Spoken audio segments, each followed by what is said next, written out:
Let's do a seahorse DIY. This is one of the wood seahorses from the Short Living line at Dollar Tree.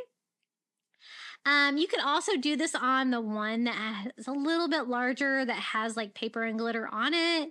You could probably make that work too. I always like the raw wood if I can start with that. Now we're going to use some of this lightweight spackle from the Dollar Tree.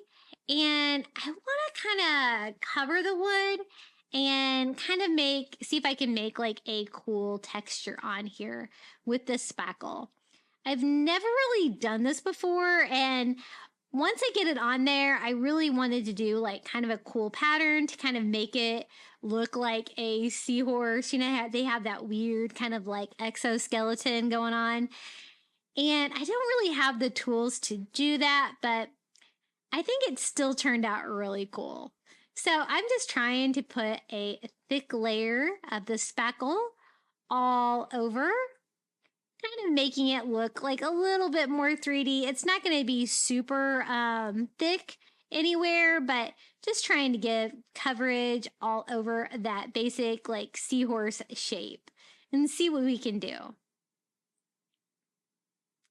I've seen other crafters like do art with this, and so that kind of gave me the inspiration to try this and see what we could create. And I'm really actually happy with the final project. I think it turns out beautiful. So it's kind of like frosting. Doesn't it kind of look like I have frosted like a giant cookie or a cake? It kind of looks like frosting, definitely. And it was a little dry, but not too bad. Once I got that on there, I do go in with a little more. I didn't think it was thick enough to really be able to texture it very much.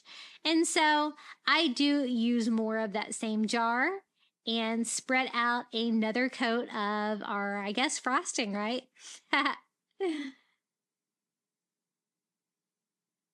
But my consistency of mine, it was a little dry, but I didn't have to add water to it or anything. But basically, this is what it looks like right now. You can kind of see how much I have on there, like the thickness and stuff like that. Now, I kind of wanted to make rows go down it like a seahorse has. So I'm just using my 3 fingers because, again, I had no tools for this. And I just dragged them down, creating like little channels in the spackle while it's still wet. And I'm going to do it over here too on the belly region, kind of following the shape of the seahorse. Also on the fin, just rubbing 3 fingers down at a time to try to make little channels to go down it. Now, like if you look at like an exoskeleton, like or the skin of a seahorse, they have this really cool pattern, and it's kind of like almost like a grid pattern. So I'm going to like run my fingers the opposite direction too to try to get that same kind of pattern. And it kind of works, it kind of doesn't. So I go back and do my original channels because I found that some of those were kind of covered up when I went the other way. So this is definitely an experiment, but I think it kind of turned out cool. And then I'm going to go back and just push down like just with my fingertips on those other sections to kind of make like a mottled texture. Kind of all over. And let me see if I can show you. See the texture that I put on there? Kind of reminds me a little bit of a seahorse skin. So I think that's going to work. I'm going to go in there with my heat gun and give it a good dry, and then we are ready to paint it. It's already that white color, which is great, but I wanted to add different colors to bring out all this beautiful texture. So I'm going to start with ivory and just a brush. And I'm not going for like really good coverage. Any of the areas that are down deep, I'm leaving them that white color that they are from the spackle.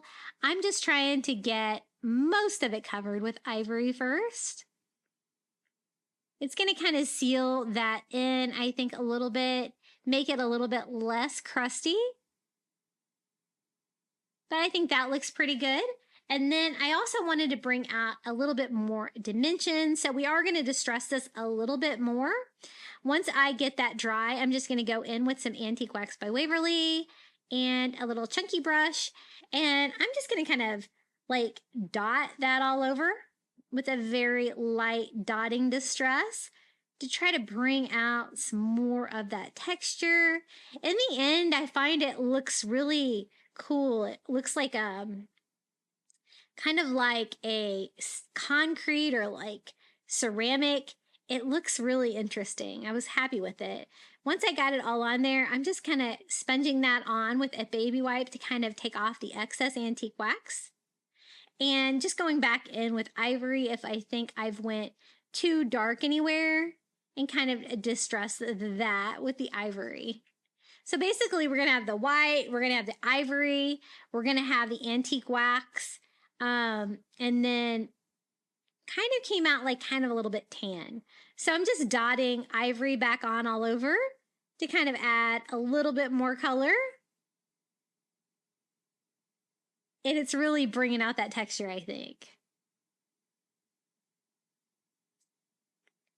So I'm pretty happy with that.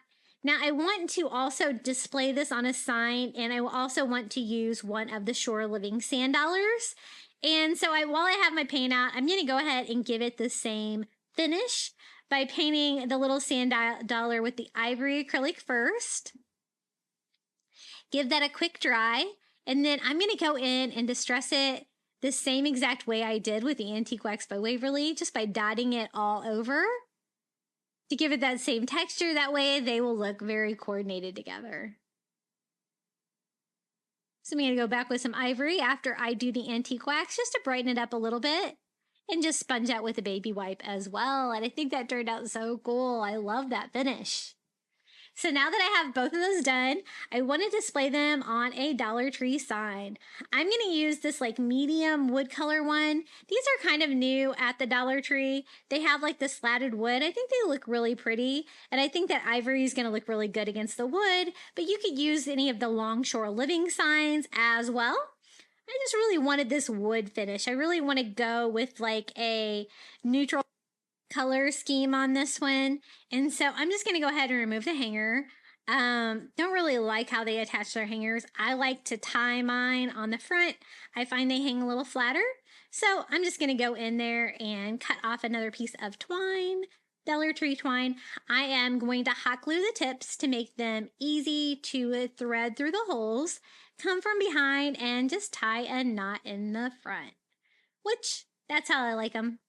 I'm just going to burn off the fuzzies too to clean that up a little bit, and do the same thing here on the other side. Now I want to also use that twine on the bottom since this is kind of a long sign. I do have, it's plenty of room to do like a little jute twine wrapping here at the bottom.